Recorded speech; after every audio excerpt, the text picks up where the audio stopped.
You're listening to CJHR 98.7 FM Valley Heritage Radio. This is Cruise Control. And, hey, look, I'm controlling a whole lot of things here I didn't know I was going to. My esteemed leader is in here, my boss. What's your name again, sir? Oh, Jason Marshall. Yes, Mr. Jason Marshall. And we have a special guest with us. None other than the leader of the Federal Liberal Party, Mr. Justin Trudeau. Pleasure to meet you, sir. Thanks, Alan. Appreciate that, and appreciate you almost remembering my name. That's great.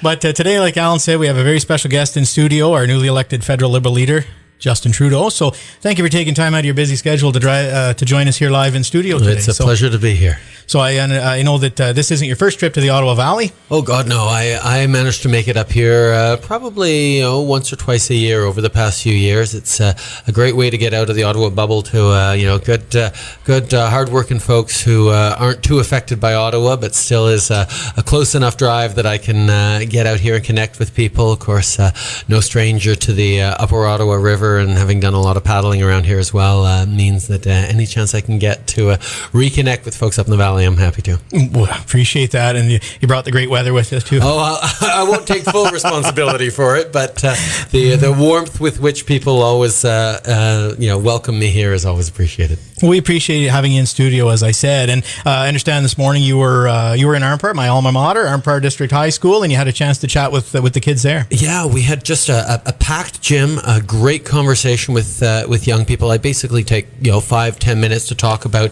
the importance of getting involved as young citizens, voting. It's a very nonpartisan approach because I much prefer to leave it open to hear their concerns, and so I do about 10 minutes of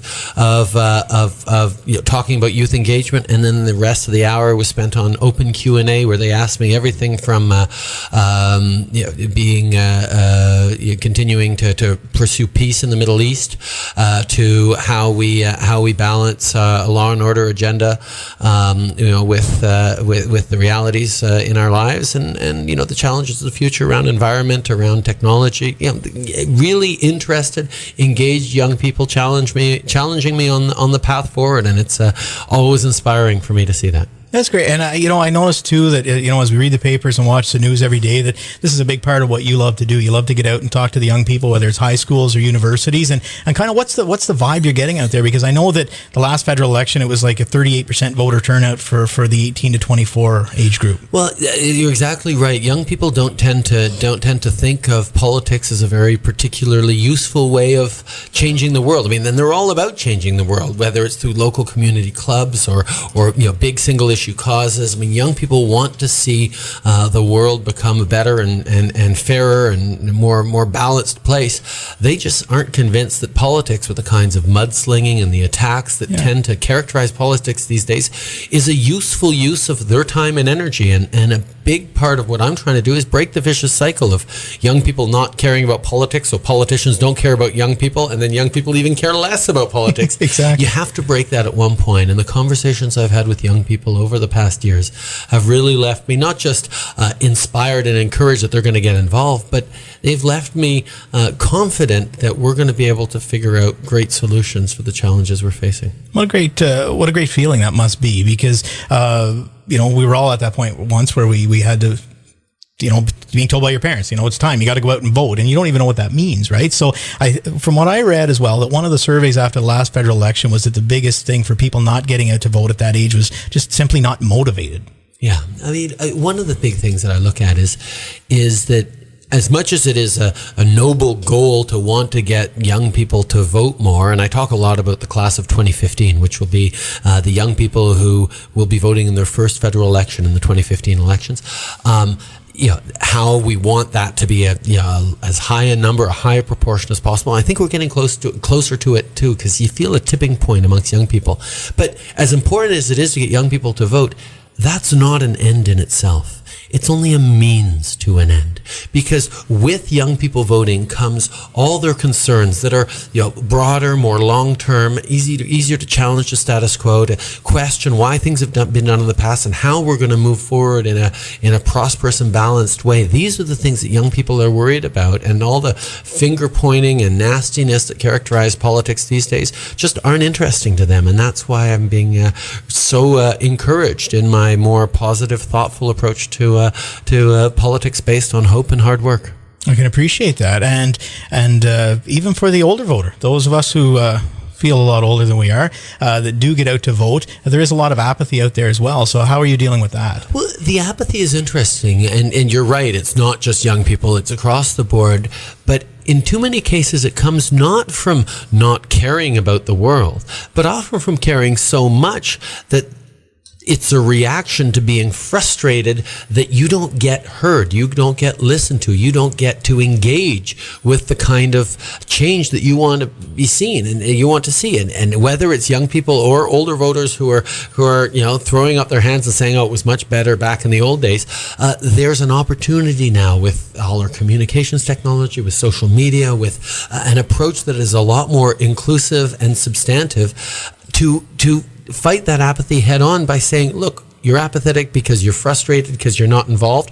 Well, here, get involved and we'll show you how you can shape the world. Exactly. No shortage of ways to get involved and no shortage of ways to find the information. So if you're looking to learn about a candidate, looking to learn about a party, it's simply a mouse click away. Absolutely. That's why I'm proud of both my website, justin.ca, and the Liberal website, liberal.ca. You can find out all sorts of things about what we're doing. But you don't want to lose touch with the fact that you still have to get out and press the flesh and shake hands and talk to people, right? A lot of people say, Twitter and Facebook and social media is going to replace, regular campaigning. No, it's an add-on. Yes, it's a way of sort of drawing in people who are interested, but it doesn't replace a single handshook, a single conversation with a voter, or a single town hall. And that, for me, is why, yes, I'm glad we have a great presence on social media, but that's why I'm out here, in Renfrew, across the valley, and across the country, every single week, to meet with, to connect with people, not just because, I feel they need to know me before they vote for me. I'm learning from the people who make up this great land right across the country and seeing what the concerns and the challenges that they're facing so we can better create those solutions. Listen to what they want and act on it. And figure out a path forward together. Wonderful. And you're talking about town halls, and after you grab a bite to eat, you'll probably be, I understand you're heading up to Renfrew tonight for an open house up there, meet and greet. I'll be at the Legion tonight, looking forward to it, and that's exactly the kind of event where I know I'll be hearing from a lot of people about concerns, whether they're really local concerns about what's happening with the river's designation as a heritage river, whether it's talking about four-laning the highway or any other concerns. I know a lot of people are bringing forward issues that matter. Well, that's wonderful. And I know that, being a conservative riding, there'll be lots of folks out there tonight to fire some questions at you. There's a lot of Liberal support in the Valley as well. So I think it will be well attended. Well, I'm looking forward to it. And the thing is that I don't worry too much about, historical partisanship and branding. I want solutions, and, they come from the right, they come from the left, they come from people working together. And the one thing that I'm most against is not conservatives. On the contrary, the one thing I'm against is divisive politics of us versus them, politics of we versus you, and it's so easy to try and drive wedges for short-term political gain within a community or across communities, but ultimately the only way we've managed to create this extraordinary country was by pulling together and leaning on our neighbors and working really hard, and that's what I intend to do till the next election and beyond. Well, because I guess at the end of the day, it is all a we. It has to be. It has to be. No one person has all the answers, no matter how smart they are. Canadians have all the answers. We just have to make sure we're bringing all of them to the table. Go out there and tap into that. Exactly. That's great. Well, I know that we've got probably about one more minute to go, so I would just like to fire a few rapid fire questions at you so people can kind of get to know the person behind the face and behind the name. So nothing too hard hitting, but maybe we'll just since we're a music station like old country, bluegrass, big band, you're familiar with what we do here. Mm-hmm. What would we find on your iPod? What's that great line from the Blues Brothers? I like both types of music, country and western. I'm more of a blues guy. Neil Young, he's getting a lot of spin on my iPod these days. Some great classic Canadian rock, whether it be BTO or or the Guess Who. Swimming a little more over towards the countryside. I haven't dug into it enough lately, although Mark Knopfler's country stuff is stuff that I've really enjoyed lately. There's a bluegrass level to what he does with his guitar that you could hear in his Dire Straits days, but I'm so glad to see him evolve into that. That's awesome. And you know that you can stream 98.7 here. So no matter where you are in the country, I'm talking to people, you can be listening to great music from Alan Cruz and the DJs. Notice that plug that I got in there for you, Alan? That's great. So, so quick question. The first concert you ever attended? Ooh, Thompson Twins at Lansdowne Park with my mom. Yes, I know. That's very embarrassing, but it was, I was, 9-10 years old, something like, I have a picture pinned to my wall. It's an image of you. Anyway, sorry, that's enough of that. You're good. Losing listeners now. Look out. Oh, it's good. I felt like I was in the front row there. That's great. So just, one more quick one. Your favorite all-time movie? Ooh, listen, we just had Star Wars Day on Saturday. May the 4th be with you. So I'm going to have to say Star Wars, although Shawshank Redemption's up there as well. Just such a great story, well told. Stephen King fan? Big Stephen King fan, actually. Yeah, I've read just about everything he's ever written. He's a great storyteller. I mean, forget the horror side of things. He's just an incredible storyteller. Wonderful. And two final questions here. Habs or Senators in round one? You know what? Here's where I have to demonstrate that I'm an unusual politician, because no matter how much I'm going to get grief for this, where I am right now, I'm a Habs man and always will be.